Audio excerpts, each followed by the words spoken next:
अखंड जलाई, हूँ पर लाने स्वर्ग योजना, युग निर्माण बनाए। ज्ञान यज्ञ के लिए समर्पित जिनका जीवन सारा, उन सद्गुरु श्री राम चरण में विनम्र प्रणाम हमारा, विनम्र प्रणाम हमारा। परम पूज्य गुरुदेव, परमंडली माता जी, समस्त ऋषि देवताओं, पितृगणों की सूक्ष्म उपस्थिति में विराजमान शक्ति स्वरूपा माता शक्ति देव स्वरूप भाइयों, गुप्त नवरात्रि का चौथा दिवस। भाइयों बहनों, आत्मोत्थान के 4 चरण परम पूज्य गुरुदेव ने बतलाए। उपासना साधना के साथ में संयम, स्वाध्याय, स्वाध्याय संयम, और उसके बाद में आज चौथा चरण, चौथा कदम है सेवा का। 3 चरणों की चर्चा 3 दिनों तक हुई। आइए आज की सेवा के कदम को, उस चरण को हम स्पर्श करें, उस पर चर्चा करें। उसके पूर्व एक भाव भरी गुरु वंदना, संयम और सेवा के 2 पदों को लेकर के। तेरे दरबार में गुरुवर, निराली शान यह देखी, तुम्हारे प्यार की हमने अनोखी बानगी देखी।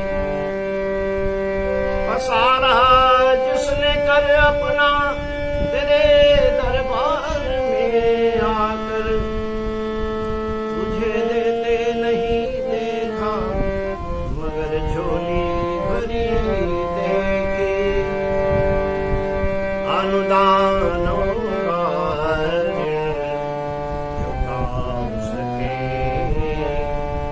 अनुदानों का ऋण चुका सके, वह शक्ति हमें देना गुरुवर। उपकार नहीं हम भुला सके, अभिव्यक्ति हमें देना गुरुवर। अनुदानों का ऋण चुका सके।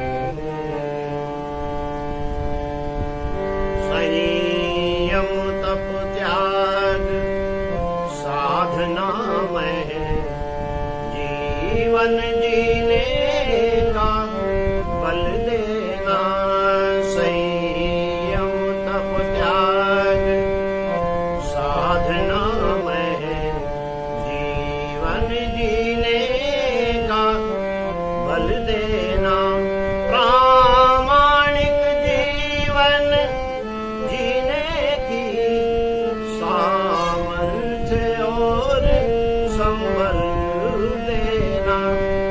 प्रामाणिक जीवन जीने की सामर्थ्य और संबल देना।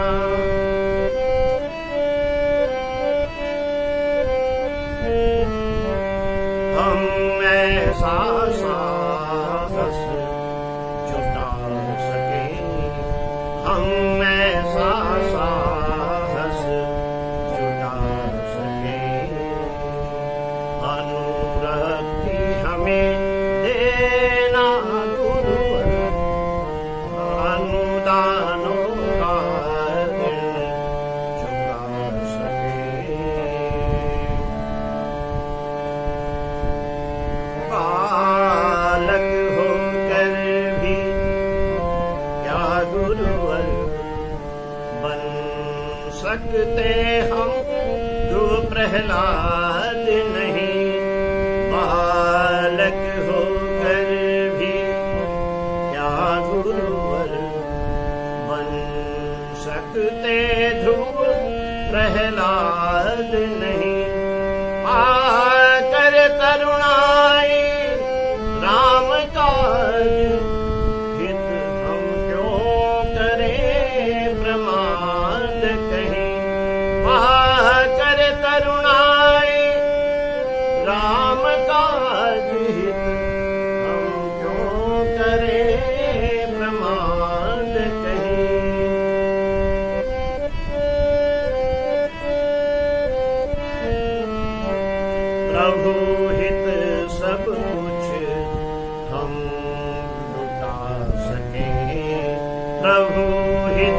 सब कुछ हम लुटा सके, आसक्ति हमें देना गुरुवर, अनुदानों का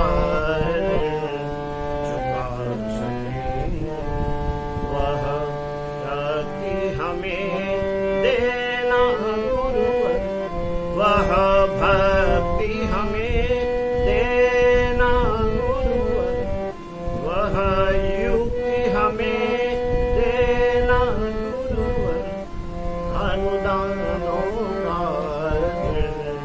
चुका सके। गुरुदेव की जय। ओम भूर्भुवः स्वः तत्सवितुर्वरेण्यं भर्गो देवस्य धीमहि धियो यो नः प्रचोदयात्। आत्मीय भाइयों, शक्ति स्वरूपा माता शक्ति, परम पूज्य गुरुदेव ने एक बार कहा था गोष्ठी में ही शायद, कि दाल चावल भगवान के, खिचड़ी बनाई मैंने, परोसना तुम्हें है। बस 3-4 दिन से आपको खिचड़ी परोसी जा रही है। दाल चावल भगवान के हैं, खिचड़ी गुरु जी की है बनाई हुई, और परोसने का कार्य हमारे द्वारा हो रहा है। बस इतना ही समझेंगे आप। अगर कुछ अलग समझ लिया आपने तो ना तो खिचड़ी आपके लिए स्वास्थ्यप्रद होगी, न हजम होगी, न भूख मिटेगी, और उल्टा ये होगा कि परोसने वाले को भी डांट पड़ेगी। चौथा जो कदम है परम पूज्य गुरुदेव ने जो बतलाया है वो है सेवा। सेवा परम पूज्य गुरुदेव के जीवन का एक अभिन्न अंग रही है। उपासना, साधना, उससे बढ़कर के आराधना गुरु जी के जीवन में, माता जी के जीवन में रही है। पूज्यवर से कोई भी भेंट परामर्श करने के लिए जाता, वे हालचाल उसका पूछते, बेटा कैसा है, क्या कर रहा है, क्या कर रहा है। तो व्यक्ति समझ लेता कि गुरु जी ये पूछ रहे हैं कि कितनी माला कर रहा है। वो कहता गुरु जी मैं 11 माला करता हूँ, 24 माला करता हूँ, 30 माला करता हूँ। गुरुदेव कहते थे बेटा मालाओं को रहने दे, तेरे घर का हाल चाल बता, तेरे बीवी बच्चे कैसे हैं, तेरे माँ बाप कैसे हैं, तेरा स्वास्थ्य कैसा है, तेरा रोजगार कैसा है, तेरी खेती बाड़ी, तेरा धंधा, तेरी नौकरी कैसी है। बेटे हमने सब तुम लोगों की मालाएं माता जी और हमने कर ली।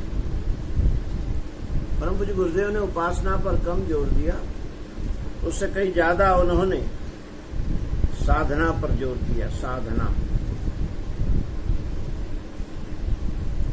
परम पूज्य गुरुदेव ने अपने शरीर को ऐसा साधा,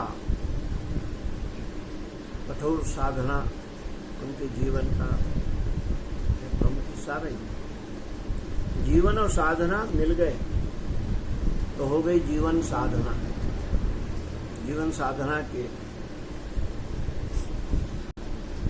तो साधना के परिणाम भी उनके जीवन में जो मिलते हैं वे अद्भुत हैं, आश्चर्यजनक हैं। हम मालाओं में अटके हैं, हमने किसने कितनी माला की।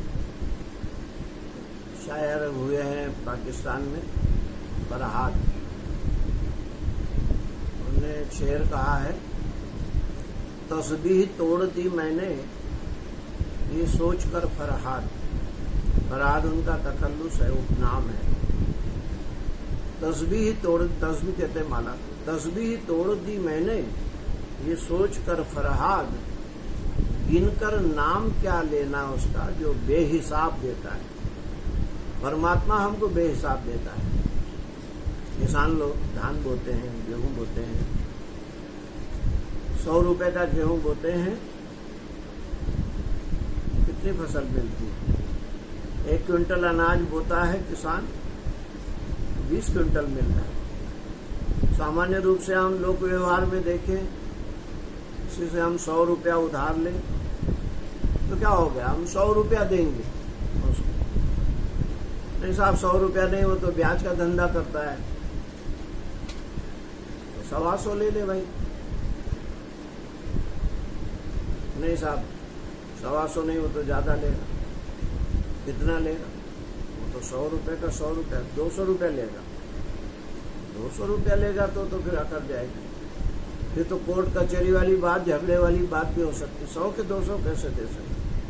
मगर परमात्मा इतना उदार है, उसके पास हिसाब नहीं है, बेहिसाब देता है। परम पूज्य गुरुदेव को भी बेहिसाब मिलता चला गया, क्योंकि बेहिसाब उन्होंने उपासना की।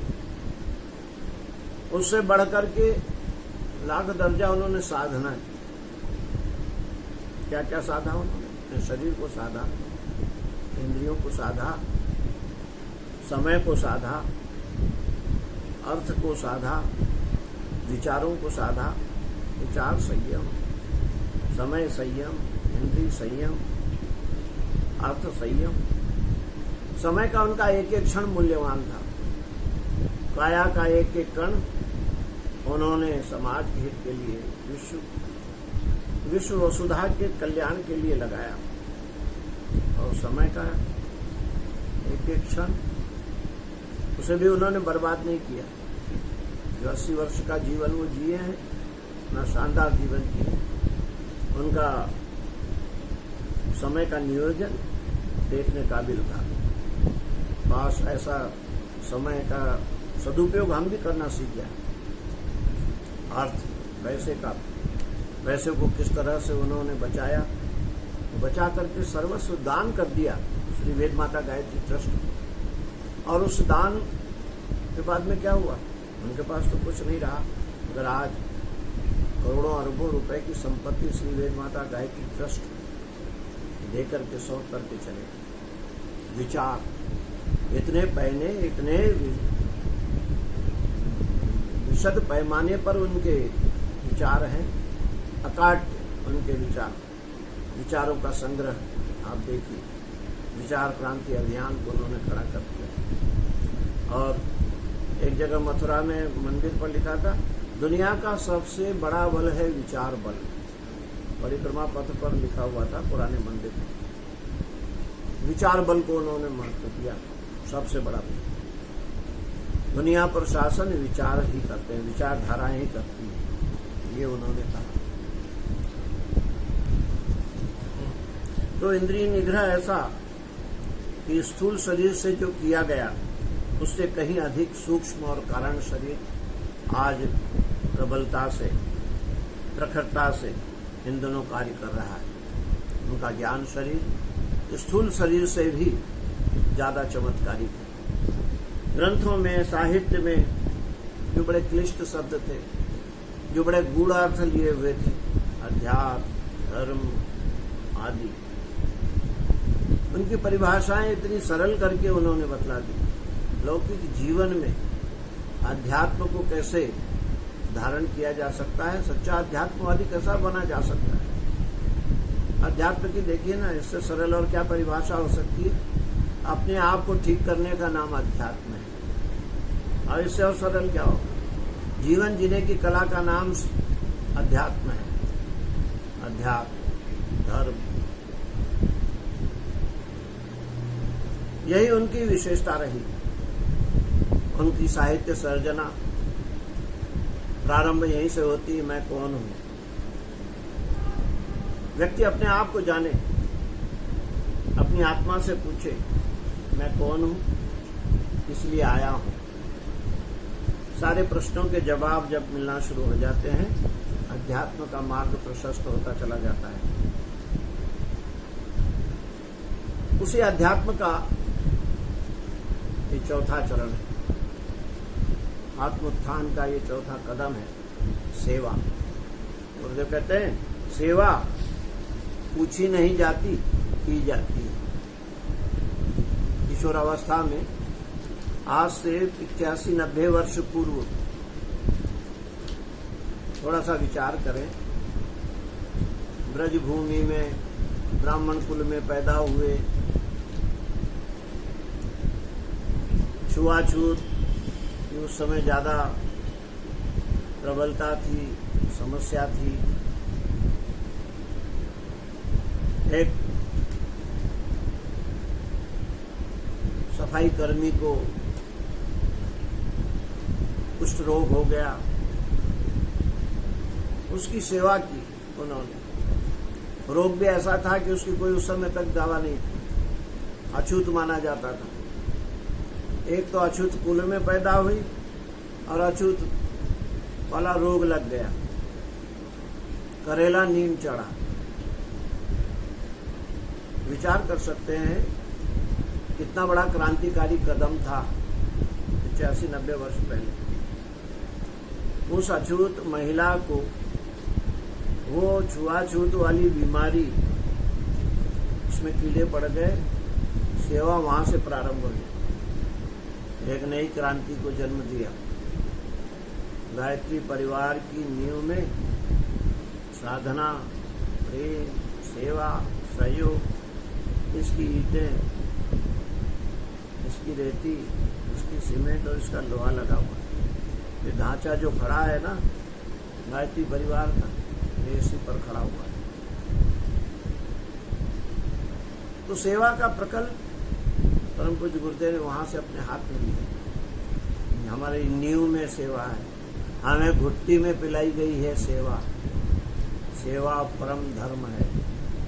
परोपकाराय इदम शरीरम, ये शरीर हमको परोपकार के लिए मिला है।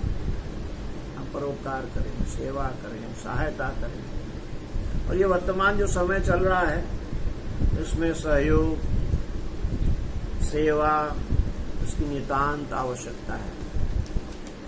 परम पूज्य गुरुदेव ने सेवा को 3 चरणों में बांटा है। 3 तरह की सेवा उन्होंने बताई। एक तरह की सेवा, उसको तीसरा दर्जा दिया उन्होंने। तीसरे दर्जे की सेवा, किसी को भूख लगी और उसको आपने रोटी खिला दी, भोजन दे दिया। किसी के पास पहनने के कपड़े नहीं थे, उसको आपने वस्त्र दे दिया। किसी के पास में पुस्तक नहीं थी पढ़ने के लिए, छात्र को आपने पुस्तकें दे दी। किसी की थोड़ी सी आर्थिक सहायता आपने कर दी, उसके पास में रुपया पैसा नहीं था, मुझे आपने उसके पास जो साधन नहीं थे उन साधनों को आपने दे दिया। ये तीसरे दर्जे की सेवा। दूसरे दर्जे की सेवा, इसमें एक बट लगा है, किंतु परंतु, अगर मगर। अगर मुझे ठेका मिल गया, कॉन्ट्रैक्ट मिल गया रोड बनाने का, उसमें अगर मुझे 50 लाख रुपए बचे तो फिर मैं 5 लाख रुपए लगा करके प्रतीक्षालय बना दूंगा और प्याऊ खुलवा दूंगा। अगर मैंने धंधे में, व्यापार में मुझे इस वर्ष 20 लाख रुपया बचा तो मैं 2 लाख रुपया मंदिर निर्माण में दान हेतु दे दूंगा। अगर लगा है उसमें, अगर। गुरुदेव कहते हैं इसका मतलब ये हुआ, पहले हम अपने आप को कीचड़ में सानेंगे और उसके बाद में स्नान करेंगे। पहले हम पाप कमाएंगे, फिर पुण्य कमाएंगे। ये दूसरे दर्जे की सेवा हुई। तीसरे दर्जे की सेवा या प्रथम श्रेणी की सेवा जिसको कहेंगे, प्रथम श्रेणी की सेवा का नाम है ज्ञान दान, ज्ञान यज्ञ, ज्ञान दान, ब्रह्मदान। परम पूज्य गुरुदेव ने कहा ये सर्वोत्तम धर्म है, परहित सरिस धर्म नहीं भाई। इससे बड़ा और कोई सहायता नहीं, कोई सेवा नहीं हो सकती, कोई दान नहीं हो सकता। हम स्वयं अच्छे बने और दूसरों को भी अच्छा बनाएं। अपनी अच्छाइयों को दूसरे पर आरोपित कर देना, इसके लिए क्या करना पड़ेगा?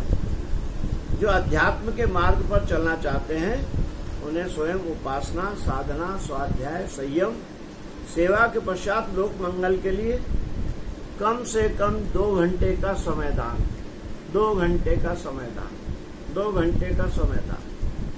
और इस महंगाई के जमाने में भी अंशदान के रूप में कम से कम 1 रुपया नित्य हम निकालेंगे। यह हमको निकालना पड़ेगा, तभी जाकर के सेवा का प्रकल्प हमारे आगे भविष्य में चल पाए। भगवान को मिलने के क्या साधन हो सकते हैं? भगवान को मिलने के साधन लोग व्रत, उपवास, तीर्थ सेवन, दान पुण्य आदि करते हैं, तीर्थाटन करते हैं, परंतु सेवा से भगवान मिलते हैं। शबरी को मिले, केवट को मिले,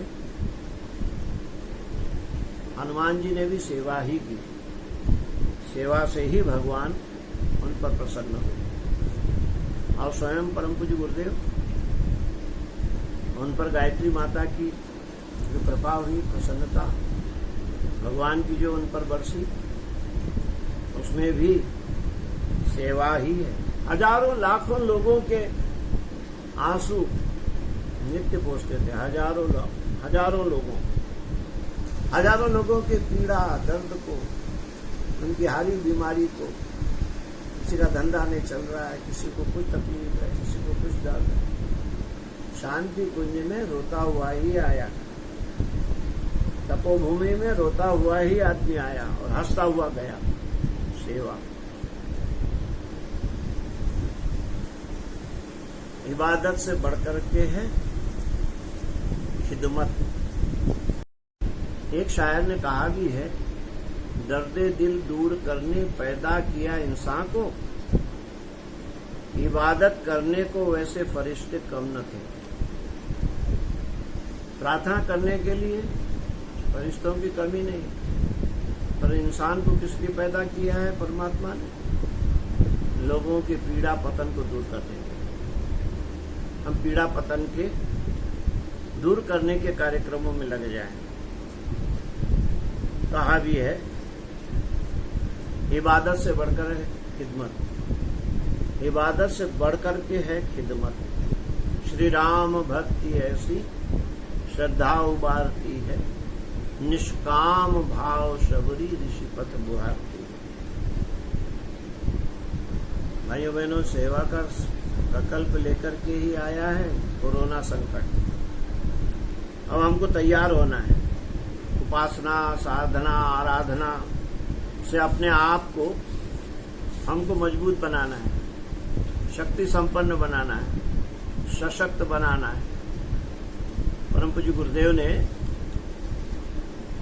सितंबर 1969 के अखंड ज्योति पृष्ठ 65 पर लिखा था, अगले दिनों संसार का समग्र परिवर्तन करके रख देने वाला एक भयंकर तूफान विद्युत गति से आगे बढ़ता चला आ रहा है, जो इस सड़ी दुनिया को समर्थ, प्रबुद्ध, स्वस्थ और समुन्नत बनाकर ही छोड़ेगा, शांत होगा। इसलिए हम कहते हैं कि कोरोना संहारक नहीं, सुधारक बनकर के आया है। बस इन्हीं विचारों के साथ में आज की बात समाप्त। ओम शांति शांति शांति।